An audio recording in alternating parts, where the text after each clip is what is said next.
TDP నేత వీరయ్య చౌదరి హత్య కేసును పోలీసులు ఛేదించారు. స్వగ్రామంలో ఆధిపత్య పోరు కారణంగానే వీరయ్య చౌదరిని హత్య చేశారని జిల్లా ఎస్పీ దామోదర్ వెల్లడించారు. తాజాగా ఈ కేసులో 9 మందిని అరెస్ట్ చేశారు. ఇవాళ నిందితులను ఎస్పీ దామోదర్ మీడియా ముందు ప్రవేశపెట్టారు. ఈ సందర్భంగా ఆయన మాట్లాడుతూ 4 వ్యక్తులు హత్య చేశారని వెల్లడించారు. దాదాపు 50 కత్తిపోట్లతో వీరయ్య చౌదరి ప్రాణాలు విడిచాడని తెలిపారు. వీరయ్య చౌదరి హత్యకు రాజకీయ కారణాలు కూడా ఉన్నాయని, అతడి ఎదుగుదల చూసి కొందరు ఈర్ష్య చెందారని ఎస్పీ తెలిపారు. దానికి తోడు గ్రామంలో ఇసుక వ్యవహారంలో ఆధిపత్య పోరు ఉందని చెప్పారు. ఇక కేసు గురించి చెబుతూ వీరయ్య చౌదరి హత్యకు ఆళ్ల సాంబయ్య అనే వ్యక్తి ప్రణాళిక రచించారని వెల్లడించారు. సాంబయ్య ఓ వాస్తు సిద్ధాంతి అని తెలిపారు. వినోద్ అనే వ్యక్తి ద్వారా హత్య కుట్ర అమలు చేశారని వివరించారు.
ఓకే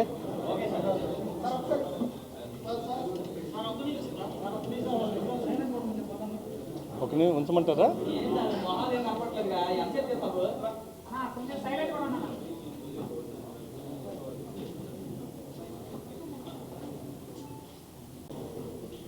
లాస్ట్ మంత్ ఏప్రిల్ 22వ తేదీ ఒంగోలు నగరంలో నాగుప్పలపాడు మండలానికి సంబంధించినటువంటి ఎక్స్ఎంపీ అయినటువంటి ముప్పవరపు వీరయ్య చౌదరిని తన ఆఫీసులో 4 వ్యక్తులు పొడిచి హత్య చేశారు. సో వీళ్ళు వేరే వేరే రీజన్స్తో ఈ యొక్క మర్డర్ చేయడం జరిగింది. చేసినటువంటి వ్యక్తులు వంశీ, అలాగే బన్నీ తేజ, నాగరాజు అండ్ వెంకట్ గౌతమ్ అనే 4 వ్యక్తులు దీంట్లో ముఖ్యంగా పార్టిసిపేట్ చేశారు. అలాగే వీళ్ళ వెనక వినోద్ అనే వ్యక్తి మెయిన్ వీళ్ళందరిని ఆర్గనైజ్ చేశారు. అలాగే విలేజ్లో ఉన్నటువంటి ఆధిపత్యంలో భాగంగా అలాగే ఈ వినోద్ అనే వ్యక్తికి ఇసుక ఇతను అక్రమంగా తీసుకువెళ్తున్నాడని వీరయ్య చౌదరి మనుషులు అతన్ని లారీని పోలీస్ స్టేషన్కి పట్టించడంతో అతనికి కొంచెం ఫైన్ వేయడం జరిగింది. అక్కడి నుంచి అతను గ్రడ్జు పెట్టుకొని అక్కడ ఇసుక తీసుకెళ్ళనివ్వకుండా చేశారని, తనకు వ్యాపారాన్ని లాస్ అయ్యారని ఉన్న సందర్భంలో అదే గ్రామానికి సంబంధించినటువంటి ఆళ్ల సాంబశివరావు అలియా సిద్ధాంతి ఇతను కొన్ని వేరే వేరే ఇష్యూస్తో వీరయ్యకి వీళ్ళ టీంకి అలాగే తన మేనల్లుడైనటువంటి ముప్పా సురేష్ అండ్ టీంతో కొన్ని ఇష్యూస్ ఉన్నాయి. కొన్ని విలేజ్కి సంబంధించినటువంటి రాజకీయాల్లో కూడా వీళ్ళకి కొంత ఆధిపత్యం నడుస్తుంది. సో దీంట్లో వీరయ్య చౌదరి రాబోయే రోజుల్లో ఒక బలమైనటువంటి నాయకుడిగా ఉన్నత స్థానానికి వెళ్తే తమకు ఎటువంటి ప్రయారిటీ ఉండదు, అలాగే మనల్ంతా అణగదొక్కుతారు అన్నటువంటి ఒక ఫాల్స్ మైండ్తో, అలాగే రాబోయే రోజుల్లో భవిష్యత్తు ఉండదు, ఇలాగే మనకు గ్రామంలో పట్టుండదని చెప్పి, అలాగే వినోద్ అనే ఇతని పరిచయం అవడంతో వీళ్ళిద్దరూ కలిసి ప్లాన్ చేశారు. వినోద్కి దొంగ ఇసుక తీసుకెళ్తున్న సందర్భంలో ఆపడంతో అతను కొంత లాస్ అయ్యాడు. అలాగే ఇతనికి గ్రామంలో ఉన్నటువంటి కక్షల వాళ్ళు ఇద్దరు కూడా కలిసి ప్లాన్ చేసి సాంబయ్య 20 లక్షల రూపాయలు మొదటగా ఇచ్చారు. అలాగే వినోద్ని చంపేమని వీరయ్య చౌదరిని చంపేమని చెప్పి పురమాయించి 20 లక్షలు ఇంకా నెక్స్ట్ ఇస్తాను, అలాగే నెక్స్ట్ వీరయ్య చౌదరి లేకపోతే మొత్తం మా చేతుల్లో ఉంటుంది, నీకు ఇసుక అలాగే రాబోయే రోజులు ఈ కాన్స్టిట్యున్సీలో బియ్యము ఇలాంటివన్నీ మేము మీకు ఇస్తామని చెప్పి సిద్ధాంతి అతను ఈ డిజైన్ చేశాడు. అతను మర్చిపోయింది ఏంటంటే వీరయ్య చౌదరిని చంపేస్తే జైలుకి వెళ్తాము, అలాగే ఎటువంటి నాయకుడు కాలేమన్నటువంటి విషయం మర్చిపోయాడు.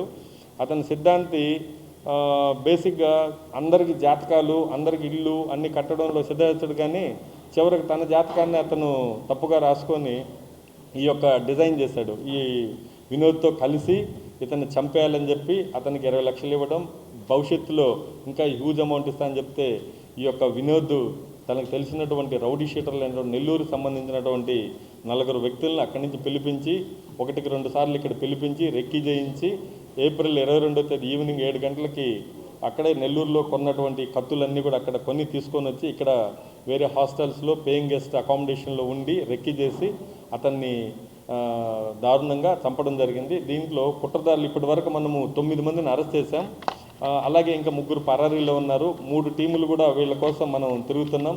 అరెస్ట్ అయిన వాళ్ళు వినోద్ కుమార్, వంశీకృష్ణ, బెల్లంకొండ వెంకట గౌతమ్, మన్నెం తేజ, మాతూర్ కిరణ్ కుమార్, షేక్ సమీర్, ఆళ్ల సాంబశివరావు అలియా సాంబయ్య అలియా సిద్ధాంతి, అలాగే దేవేంద్రనాథ్ చౌదరి, తోట శ్రీనివాసరావు, అలాగే పరారీలో ఉన్నటువంటి వాళ్ళు ఓబిలి నాగరాజు, ముప్పా సురేష్ అలియాస్ నాని. సో వీళ్ళందరూ కూడా ఉన్నారు. దీంట్లో దేవేంద్రనాథ్ చౌదరి కూడా ఈ యొక్క వినోద్ అనే వ్యక్తి తెలిసినటువంటి పరిచయస్తులు వీళ్ళు, అతనికి చెప్పడం జరిగింది ఇలా అటాక్ చేస్తున్నాం మేమని చెప్తే దేవేంద్రనాథ్ చౌదరి నాకు ఎందుకు చెప్తున్నారని చెప్పి అతను అవాయిడ్ చేసి ఆ ఇన్ఫర్మేషన్ అతను ఎవరికి షేర్ చేయకుండా అలాగే దాంట్లో పెట్టుకోవడం వల్ల అతన్ని డిస్క్లోజ్ చేస్తుంటే ఈ యొక్క కుట్రని భగ్నం చేసే అవకాశాలు ఉంటాయి. అందుకని అతను కూడా మనం దీంట్లో ఈ కేసులో ముద్దాయిగా అతను ఇన్ఫర్మేషన్ షేర్ చేయలేదు కాబట్టి అతను కూడా ఒక ముద్దాయిగా మనం చూపెట్టడం జరిగింది. దీంట్లో 9 మందిని అరెస్ట్ చేస్తే 3 పరారీలో ఉన్నారు. ఇంకా రిమైనింగ్ అక్యూజ్డ్ దీంట్లో ఎవరెవరు ఉన్నారు, దీని వెనకాల ఎటువంటి రియల్ ఎస్టేట్ ఇంకా ఎవరెవరు కలిశారనేసి ఇన్వెస్టిగేషన్లో నడుస్తుంది. ఈ టీం అందరూ కూడా దీంట్లో కష్టపడి దాదాపు 15 రోజులు